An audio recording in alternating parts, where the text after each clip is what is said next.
Hello, हाय सभी को राम राम, राधे राधे। आप सभी को आपके अपने यूट्यूब चैनल जान की क्लासेस पर सभी का दिल से बहुत बहुत स्वागत है। आई होप कि आप सभी लोग बढ़िया होंगे, मस्त भी होंगे और अपनी तैयारी में लगे होंगे। तो चलिए आज के सेशन की शुरुआत करते हैं, जो कि बहुत ही महत्वपूर्ण टॉपिक होने वाला है, क्योंकि ये सारे टॉपिक आपके राजन सीरीज़ से रिलेटेड है। ठीक है, ये सारे आपके राजन सीरीज है और आपके वस्तुनिष्ठ जितने भी क्वेश्चन हैं तो सोशल साइंस का आज मैंने सोचा है कि ये आप लोग को प्रोवाइड करा दूँ। तो चलिए बस थोड़ा सा पेशेंस बना के वीडियो में एंड तक बने रहिएगा। फर्स्ट क्वेश्चन आप लोग को दे रहा है कि 42वें संविधान संशोधन किया गया था, मतलब कब किया गया था? 1972 में, 1976 अथवा 1980 अथवा आपके 1978 में। तो आप सबको पता है कि 1976 जो है आपके संविधान सभा जो है लागू किया गया, संशोधन हुआ था। लेकिन अगर आप लोगों से पूछे कि मिनी संविधान किसको बोला जाता है, मिनी संविधान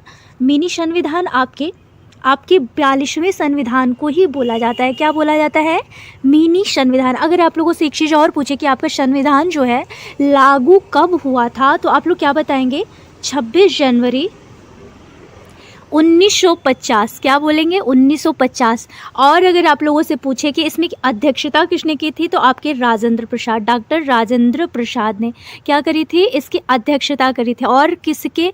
अच्छा, अगर आप लोगों से एक चीज़ और पूछे कि संविधान सभा के जनक जो बनाने वाले हैं जो संविधान सभा, तो उसके जनक के कौन थे? तो आपके कौन थे? भीमराव अंबेडकर। ये हटाना पड़ेगा, आप लोग स्क्रीनशॉट ले लीजिएगा। ठीक है, ये क्या है? भीमराव अंबेडकर को क्या माना जाता है? आपके जनक माना जाता है। और अगर आप लोगों से एक चीज़ और पूछे कि प्रारूप समिति जो है आपके प्रारूप समिति के अध्यक्ष कौन थे, तो आपके कौन थे? तो भीमराव अंबेडकर जी ही थे। अगर आप लोगों से पूछे कि विश्व का सबसे लंबा संविधान कौन सा है, तो है आपके भारत का। ठीक है, भारत का संविधान जो है आपके सबसे लंबा माना जाता है। ठीक है, भारत जो है आपका एक संप्रभुता जो है गणतंत्र देश माना जाता है। क्या माना जाता है?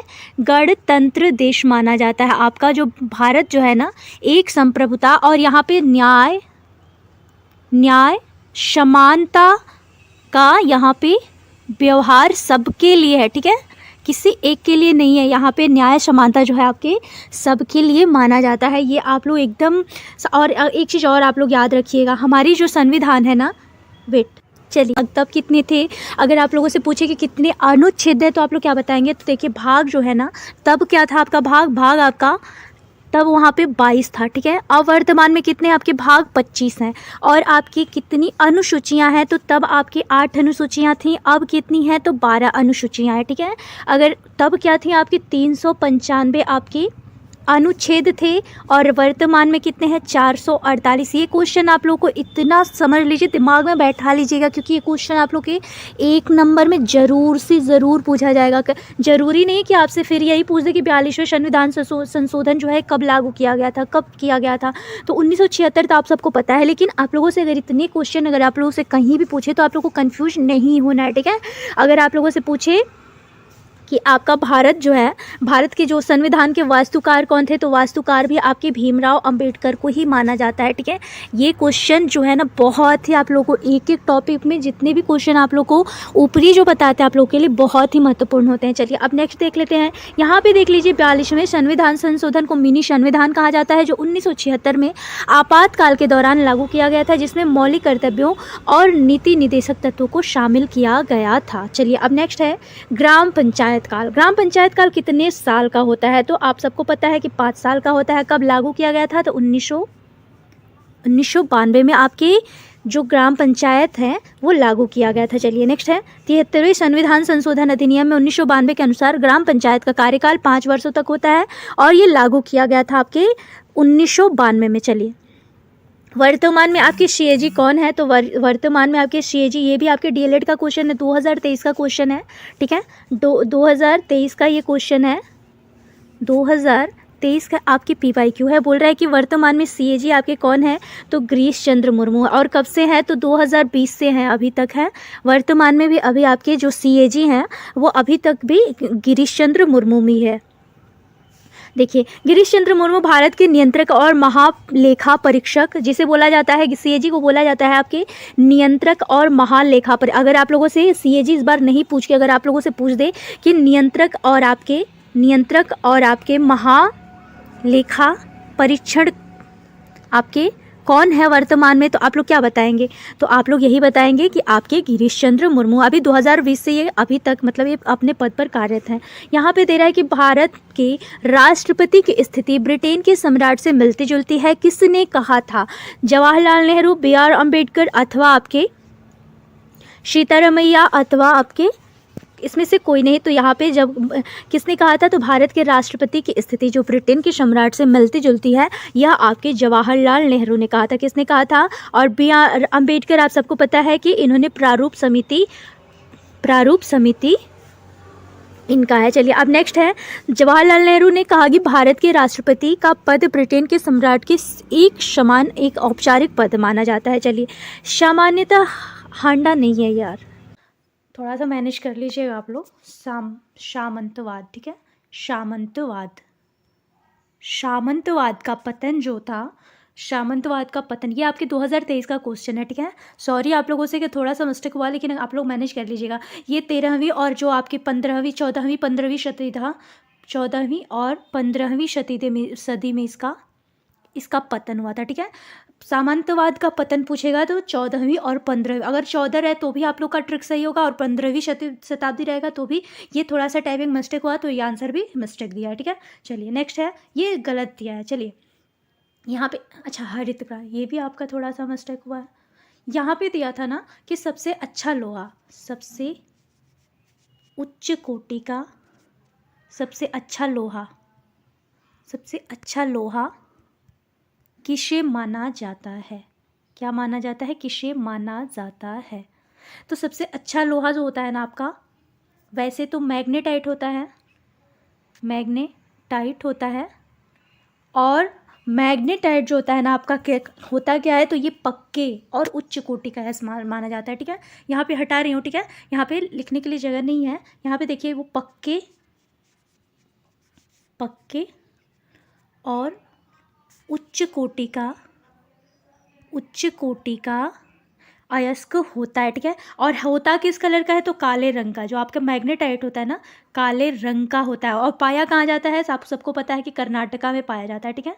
कर्नाटक में जो है आपके ये मैग्नेटाइट जो है पाया, और सबसे उच्च कोटि का ये माना जाता है। और ये मिलता कितना है, तो 60 से 70% इसका मात्रा है, ठीक है। अच्छा ये होता कहाँ है, तो धारवाड़ में, कर्नाटक की धारवाड़ जो उड़प्पा है, धारवाड़ ये आप समझ लीजिएगा क्या लिख रहा है, ठीक है। धारवाड़ में है, ठीक है। अगर आप लोगों से यहाँ से कहीं भी क्वेश्चन पूछे तो आप लोगों को कंफ्यूज नहीं होना। अच्छा अगर आप लोगों से ये ना पूछ के, अगर आप लोगों से हेमेटाइट के बारे में पूछ देगा तो आप लोग क्या बताएंगे? तो हेमेटाइट जो होता है ना आपके लाल कलर का होता है। हेमेटाइट, ये सारे आपके गलत है, समझ लीजिए। एक होता है मैग्नेटाइट, 4 प्रकार के आपके लौह होते हैं, ठीक है, 4 प्रकार के होते हैं। एक होता है हेमेटाइट, और एक होता है आपका सीडेराइट, मैग्नेटाइट,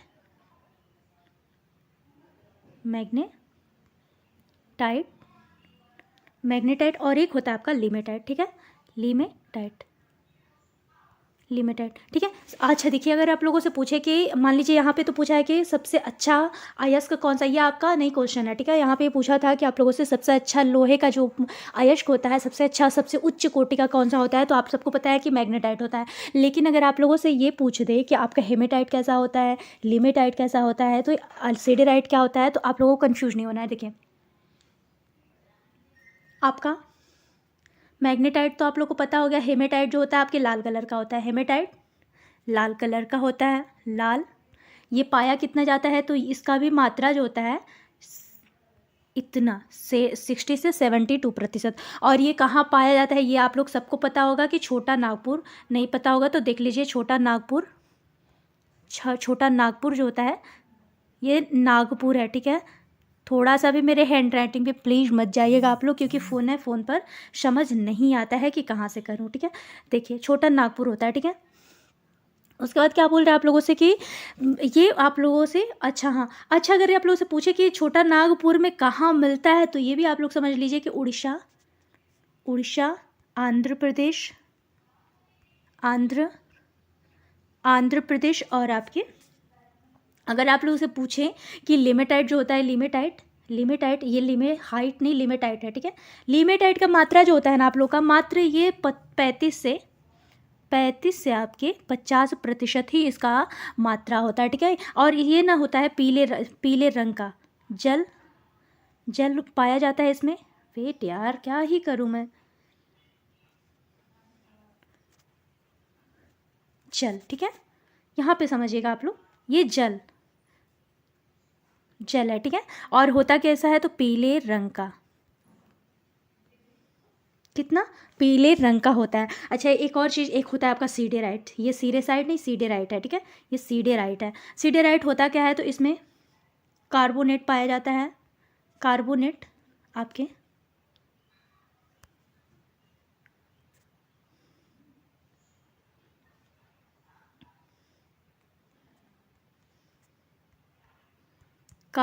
आपके और अगर आप लोगों से पूछे कितना मिलता है, तो आपके 10 से 46% इसका मिलता है, ठीक है। अच्छा, यहाँ तक आप लोग का क्लियर। अगर आप लोगों से इसमें कहीं भी पूछे तो आप लोग कंफ्यूज नहीं होना। ये देखिए, ये गलत दिया है, ये क्वेश्चन ही गलत लिया करिए।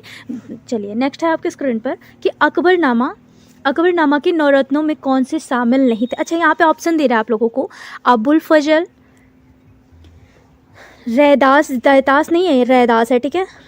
बहुत मिस्टेक है यार आज, रैदास, ठीक है। अबुल फजल, तानसेन, फैज़ी, तो ये तीनों लोग थे, ठीक है। अबुल फजल जो थे ना आपके अकबरनामा, ठीक है। एक चीज़ आप लोग देखिए, वेट, चलिए, यहाँ पे दे रहा है ना कि रैदास, ठीक है। यहाँ पे जो बोल रहा है कि रैदास, तो रैदास आपके नहीं थे। कौन थे? रैदास यहाँ पे नहीं थे। अबुल फजल कौन थे? तो अबुल फजल जो थे आपके अकबरनामा, ठीक है। अकबरनामा लिखने वाले आपके जो थे, आपके कौन थे? यही थे आपके, ठीक है। और ये आपके थे अकबर के जो मुख्य सलाहकार होते हैं ना, वो भी आपके थे, आपके अबुल फजल, ठीक है। और आपके जो फैजी थे ना, ये फैजी थे आपके किसके थे भाई? तो आपके अबुल फजल जो हैं, इनके भाई थे। और ये जो है ना, ये फ़ारसी में कविता लिखते थे, ठीक है। ये फ़ारसी में कविता लिखते थे, ठीक है, कविता लिखते थे, ठीक है। और ये जो आपके तानसेन है, तानसेन क्या करते थे? तानसेन यहाँ पे संगीत गाते थे। अकबर के पास ये संगीत गाते थे, ठीक है। और अगर आप लोगों से एक देखिए, जितने इनके 9 दरबारी कवि थे, ठीक है, सिर्फ ये 3 ही नहीं थे। देखिए इनके कौन कौन से थे। एक अबुल फजल आप लोगों को पता चला, तानसेन पता चला, फैजी पता चला, बिरबल भी इनके दरबारी कवि थे। बिरबल कौन थे? तो ये बहुत चतुर थे, ठीक है, चतुर थे। इनके साथ जो है ना, बहुत ये चतुर होने की वजह से ही ये जो अकबर था, इनको अपने पास में रखता था। और एक थे आपके, क्या थे, यहाँ पे लिखे, राजा मानसिंह। ये मानसिंह जो थे ना, इनके सेनापति भी थे, ठीक है, और इनके दरबारी भी थे, ठीक है। मानसिंह जो थे, ये क्या थे? मुख्य सेनापति, ठीक है, मुख्य सेनापति, जिसकी बात अकबर जो है बहुत मानता था, ठीक है। एक थे आपके तोडरमल। ये आप लोग स्क्रीनशॉट लेते जाइएगा। वैसे मेरी हैंड राइटिंग में प्लीज़ मत जाइएगा आप लोग, क्योंकि आप सबको पता है कि फ़ोन पे लिखा नहीं जाता है, ठीक है।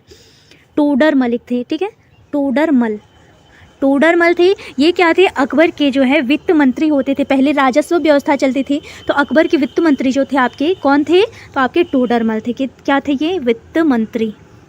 वित्त मंत्री जो थे आपके तोडरमल थे, ठीक है। और आपके एक थे आपके अब्दुल, इनका नाम पूरा समझ लीजिए, अब्दुल रहीम खान। आप लोगों ने नाम सुना होगा। तो ये प्रसिद्ध कवि थे। और रहीम के दोहे, जो अगर आप लोगों से पूछे कि रहीम के दोहे किसके हैं, तो रहीम के दोहे आपके किसके हैं? तो आपके अब्दुल खाना के हैं, ठीक है। और एक और आप लोग देखिए, इनके बहुत ऐसे, इनके देखिए, मुल्ला दो पियाजा, ठीक है। सॉरी, ये आप लोगों को हैंड राइटिंग मेरी समझ में नहीं आएगी, वेट। ये बहुत उपयोगी है आप लोगों से। ज़रूरी नहीं कि एक ही अबुल फजल दे दिया, तानसेन दे दिया, फैजी दे दिया, बस यहीं तक नहीं, क्वेश्चन कहीं से भी घुमा सकता है ना। तो अब मुल्ला दो पियाजा इनका नाम था, ठीक है, मुल्ला दो पियाजा थे। ये क्या थे? आपके मुल्ला जो दो पियाजा थे, ये लोग हंसाते थे अकबर को ना, हास्यकार इनको बोला जाता था, ठीक है, हास्यकार थे। और बुद्धिजीवी भी बोला गया है इन लोगों को, ठीक है। एक थे आप लोग के आपके फ़कीर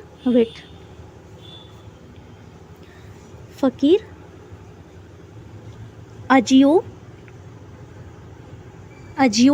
दिन, इनका नाम था फ़कीर अजियो दिन, ठीक है। ये क्या थे ना, ये धार्मिक सलाह देते थे। ये जो थे ना आपके धार्मिक सलाहकार जो थे आपके, तो कितने हुए आप लोगों को? अबुल फजल आप लोगों को पता चला, तानसेन पता चला, यहाँ पे फैजी दिया ही है तानसेन। उसके बाद आपके राजा मान सिंह थे, बिरबल थे, अब्दुल रहीम खान खाना, मुल्ला दो प्याज और आपके फ़कीर। और ये सारे आप लोग के एग्ज़ाम के लिए बहुत ही महत्वपूर्ण, समझ लीजिए आप लोग के लिए एक क्वेश्चन, ज़रूरी नहीं है ना कि एक ही क्वेश्चन आप लोगों से पूछे, क्वेश्चन तो कहीं से भी घुमा के पूछ सकता है, तो आप लोग ये ध्यान से देखते चलेगा। चलिए अब नेक्स्ट है कि अकबर के 9 रत्नों में अबुल फजल, तानसेन, फैजी शामिल थे। रैदास जो थे ना आपके भगवान श्री कृष्ण के महान भक्त थे, भगवान श्री कृष्ण। और ये रैदास जी थे ना, ये भगवान है, ठीक है, भगवान के ये बहुत बड़े भक्त थे गोविंद जी के। और ये रैदास आपकी मीराबाई जी हैं, जो मीराबाई का आप लोगों ने नाम सुना होगा, उनके गुरु जी थे, ठीक है। चलिए अब नेक्स्ट है कि अलाउद्दीन खिलजी ने किसकी हत्या करके सत्ता प्राप्त करी थी? ऑप्शन दे रहा है आप लोगों को, कुतुबुद्दीन ऐबक, जलालुद्दीन खिलजी, बलबन और आपके इल्तुतमिश। तो आपके जलालुद्दीन खिलजी था। जलालुद्दीन खिलजी को मार करके आपके किसने सत्ता प्राप्त करी थी? तो अलाउद्दीन खिलजी ने, ठीक है। कब? तो अलाउद्दीन खिलजी ने अपने चाचा जलालुद्दीन की हत्या कर सत्ता प्राप्त किया था। चलिए नेक्स्ट है कि अशोक का शासनकाल कौन सा था? तो आप सबको पता है कि अशोक का शासनकाल जो था मौर्य काल के राजा थे, ठीक है। और मौर्य काल में शासन व्यवस्था कैसी थी? तो शासन व्यवस्था जो थी ना, वहाँ पे जो राजा होते थे ना, वहाँ के राजा जो होते थे अपने जो भी मतलब वहाँ के आपके जन होते थे, जो भी प्रजा होती थी ना, उनको पुत्र की भांति ये लोग मानते थे, यहाँ के राजा जो होते थे ना। और एक चीज़ और आप लोग देखिए, पुत्र की भांति ये लोग मानते थे। और एक चीज़ आप लोगों के डीएलएड में क्वेश्चन आया था कि मौर्य काल की व्यवस्था कैसी थी? तो मौर्य काल की व्यवस्था सुव्यवस्थित और आपके सुगठित थी। ये आपके डीएलएड का क्वेश्चन है, ठीक है, सुगठित थी, ठीक है। ये आएगा, 1 नंबर में आया था, ठीक है। आपके 2023 का ही क्वेश्चन है, ये आया हुआ क्वेश्चन है, इसलिए आप लोग याद करते चलिएगा। मौर्य काल की जो शासन व्यवस्था कैसी थी? तो सुव्यवस्था और सुगठित थी। चलिए नेक्स्ट है आपके स्क्रीन पर कि अशोक सम्राट जो थे आपके, अशोक मौर्य वंश के प्रमुख सम्राट थे, ठीक है।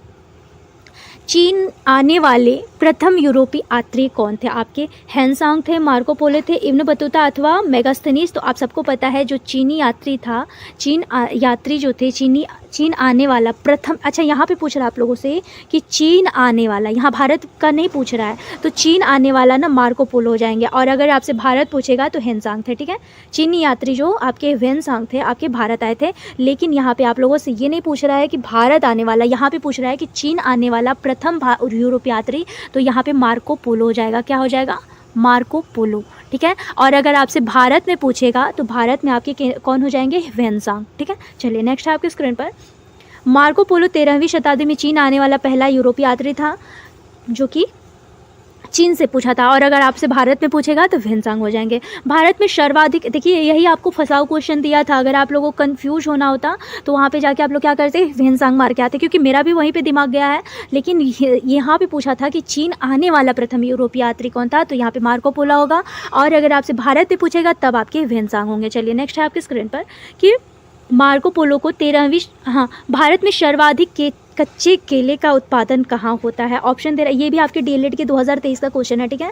ये कोई भी बाहरी क्वेश्चन नहीं है, ठीक है, कोई भी बाहरी क्वेश्चन नहीं है। केरल, ठीक है। अगर आपसे पूछेगा कि सबसे ज़्यादा कच्चे केले का उत्पादन कहाँ होता है, तो आपके केरला में होता है। भारत में केरल राज्य में सर्वाधिक कच्चे केले का उत्पादन होता है। सूर्य का ताप जो है आपके, यहाँ पे ऑप्शन दे रहा है आप लोगों को, सूर्य का प्रकाश जो है पृथ्वी तक पहुँचने में कितने समय लगता है? 5 मिनट 8 सेकेंड। ऑप्शन दे रहा है कि 6 मिनट 3 सेकेंड, अथवा आपके 8 मिनट 3 सेकेंड, अथवा 4 मिनट 8 सेकेंड। तो यहाँ पे आपका राइट आंसर, सूर्य का जो जब पृथ्वी के पास पहुँचता है तो 8 मिनट यहाँ पे 3 सेकेंड हो जाएगा, ठीक है। कोई 5 भी मानता है, कोई आपका 8 मिनट, वैसे 8 मिनट ही यहाँ पे राइट होगा, ठीक है। थर्ड ऑप्शन सही है, ठीक है। यहाँ पे दे रहा है, देखिए यहाँ पे दिया भी है 3 सेकेंड नहीं, यहाँ पे 20 मिनट दिया है, 20 सेकेंड दिया है। सूर्य का प्रकाश जो है पृथ्वी तक आने में लगभग आपके 8 मिनट 20 सेकेंड में समय लेता है। नेक्स्ट है आपके स्क्रीन पर, चालुक्य वंश का सबसे प्रतापी राजा कौन सा था? ऑप्शन दे रहा है आप लोगों को कि जयसिंह, पुलिकेशन प्रथम, पुलिकेशन द्वितीय, रणराज। तो यहाँ पे आपका राइट आंसर हो जाएगा पुलिकेशन द्वितीय, जो था आपके चालुक्य वंश का सबसे प्रतापी राजा माना जाता था। चलिए नेक्स्ट है आपके स्क्रीन पर, पुलिकेशन द्वितीय चालुक्य वंश के सबसे महान शासक थे, जिन्होंने अपने समय में दक्षिण भारत के बड़े भाग पर शासन किया था। चलिए अच्छा, अगर आप लोगों से ऐसे ही पूछते, अगर आप लोगों से मान लीजिए अगर ऐसे ही पूछ रहा है कि अच्छा, अगर आप लोगों से ऐसे ही पूछते कि गुप्त काल का सबसे, अगर मान लीजिए पूछे कि गुप्त काल का प्रमुख बंदरगाह बंदरगाह आपके प्रमुख, ये प्रमुख पूछेगा, ठीक है। अगर ये आपके डीएलएड का क्वेश्चन है, मैं अपने तरफ से बना के आप लोगों को नहीं बता रही हूँ। अगर आप लोगों से पूछे कि गुप्त काल के प्रमुख बंदरगाह कौन सा था, तो आप लोग क्या बताएंगे? ताम्रलिप्ति बंदरगाह, ठीक है। ताम्रलिप्ति जो बंदरगाह था ना, ताम्रलिप्ति जो बंदरगाह था उस समय विदेशी लोगों जो आते थे, ताम्रलिप्ति विदेशी व्यापार यहाँ पे होता था। क्या होता था? विदेशी व्यापार होता था, ठीक है। ताम्रलिप्ति और आपके गुप्त काल के प्रमुख बंदरगाह माना जाता था, और यहाँ पे विदेशी लोग जो होते थे यहाँ पे बड़े बड़े व्यापार करने आते थे, ठीक है। नेक्स्ट क्वेश्चन आप लोगों को दे रहा है, अच्छा यहाँ पे स्वच्छ भारत नहीं है, ठीक है। यहाँ पे ना हर्षचरित है, ठीक है। सॉरी, यहाँ पे मिस्टेक, बहुत ज़्यादा आज मिस्टेक है, ठीक है। हर्षचरित हर्ष आपके चरित वेट,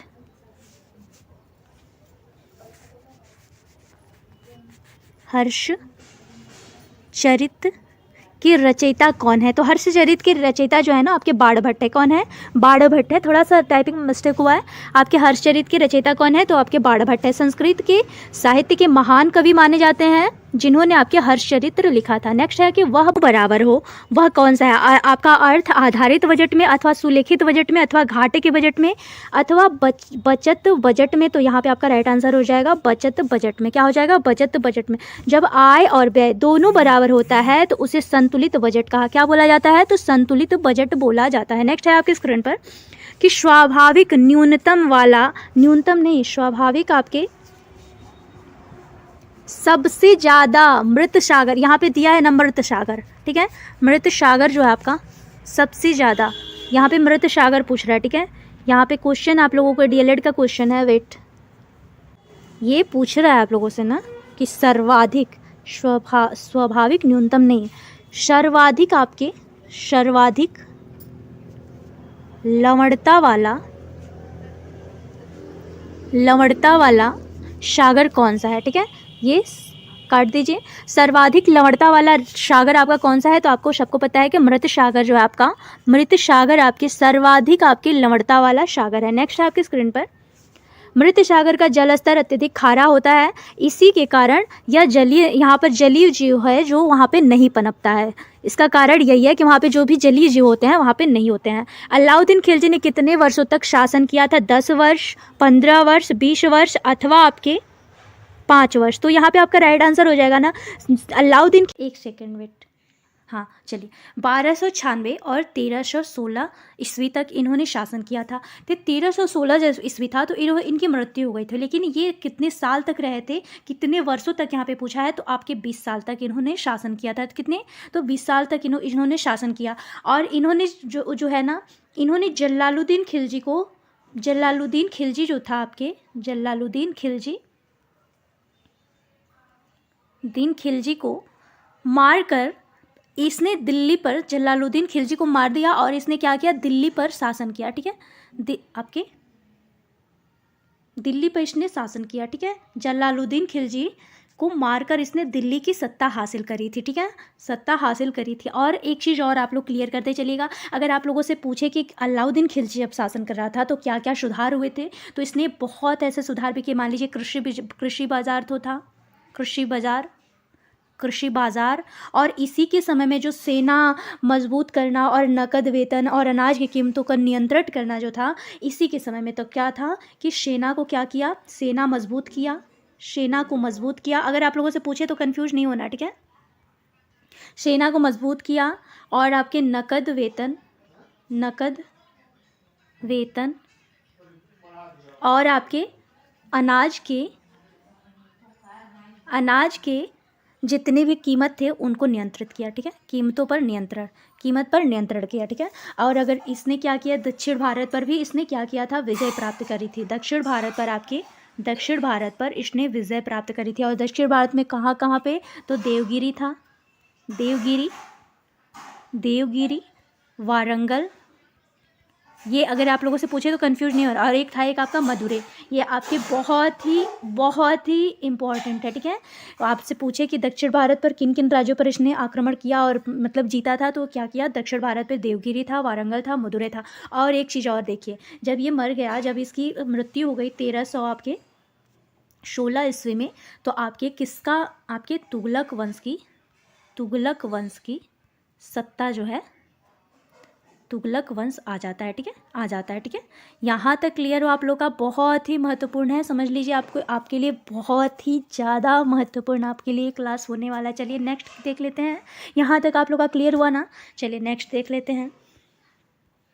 अलाउद्दीन खिलजी जो था आपके 1296 से 1316 तक, यानी 1500 वर्ष नहीं, यहाँ पे 15 नहीं आपके 20 होगा, ठीक है, 20 तक इसने शासन करा था, ठीक है, 20 साल तक इसने शासन करा था। अच्छा, एक और डीएलएड का आपके क्वेश्चन है कि ज्वालामुखी उद्गार जो है से प्राप्त ठोस पदार्थ का भू तत्व पर नाम क्या है? तो सिलिका है, शीप है, नीफे है अथवा लावा है। तो आप सबको पता है कि लावा है, ठीक है, लावा होता है। अच्छा, एक चीज़ और देखिए, अगर आपसे यही क्वेश्चन पूछ कर के आए अगर आप लोगों से कि ज्वालामुखी के कितने प्रकार होते हैं, तो देखिए, एक होता है शांत ज्वालामुखी, शांत, तो शांत करती क्या है? ये धीरे धीरे बहती है, ठीक है, धीरे धीरे बहेगी, धीरे धीरे बहना इसका। और क्या करती है, एक और कारण इसका है, ये बह करके दूर तक बह जाती है। और ये हवाई द्वीप, इसकी क्या बोला क्या जाता है? इसको हवाई द्वीप, हवाई द्वीप, ठीक है, हवाई द्वीप। और एक चीज़ और आप देखिए, शांत ज्वालामुखी, और एक होता है आपका विस्फोटक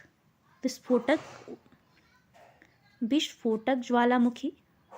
विस्फोटक क्या होता है? तो ये लावा के साथ साथ राख भी बहुत तेज़ तेज़ निकालती है। ये जो होती है ना, लावा तो निकालती है, ये राख भी, लावा के साथ साथ राख और आग, ठीक है, आग का भी ये तेज़ तेज़ से, वो तेज़ तेज़ निकालती है। इसे बोला क्या जाता है? तो इसे, ये जो है ना आपका विस्फोटक जो होता है ना, इसे बोला जाता है विशुवियस, ठीक है, विशुवियस। और होता कहाँ है? ये इटली में, ठीक है। ये इसका एक होता है आप लोगों का मिश्रित, ठीक है, मिश्रित क्या होता है? तो मिश्रित शांत और आपके विस्फोटक दोनों का मिश्रण होता है, ठीक है, शांत और विस्फोटक दोनों का मिश्रण होता है, ठीक है। यहाँ तक आप लोगों को क्लियर हुआ? चलिए नेक्स्ट देख लेते हैं। सापेक्ष आर्द्रता मापी जाती है हाइग्रोमीटर। यहाँ पे भी थोड़ा सा कन्फ्यूजन है यार, थोड़ा सा देखिए, वैसे तो होता है सापेक्ष आर्द्रता, आप सबको पता है हाइग्रोमीटर से मापा जाता है, लेकिन ये टाइपिंग में थोड़ी सी मिस्टेक हुई है, यहाँ पे हाइग्रोमीटर हो जाएगा, ठीक है, अच्छा ये हाइग्रामीटर है, ये लेकिन आपका राइट आंसर हो जाएगा सेकंड, सापेक्ष आर्द्रता जो मापी जाती है आपके हाइग्रोमीटर से, ठीक है। सापेक्ष आर्द्रता मापने के लिए आपके हाइग्रोमीटर का उपयोग किया जाता है। आपके डीएलएड के राजन सीरीज के सारे क्वेश्चन हैं। भवन कला जो है किसका, भवन कला ने, वेट,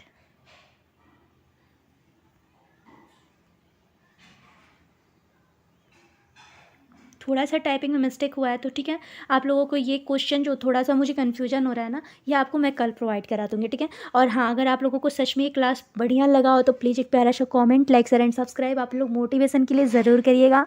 और हाँ, मिलती हूँ सभी को नेक्स्ट वीडियो में, तब तक के लिए सभी को राम राम, राधे राधे। आई होप सबको क्लास बढ़िया लगा हो, बढ़िया लगे तो प्लीज़ एक प्यारा सा comment, like, share and subscribe motivation के लिए ज़रूर करिएगा।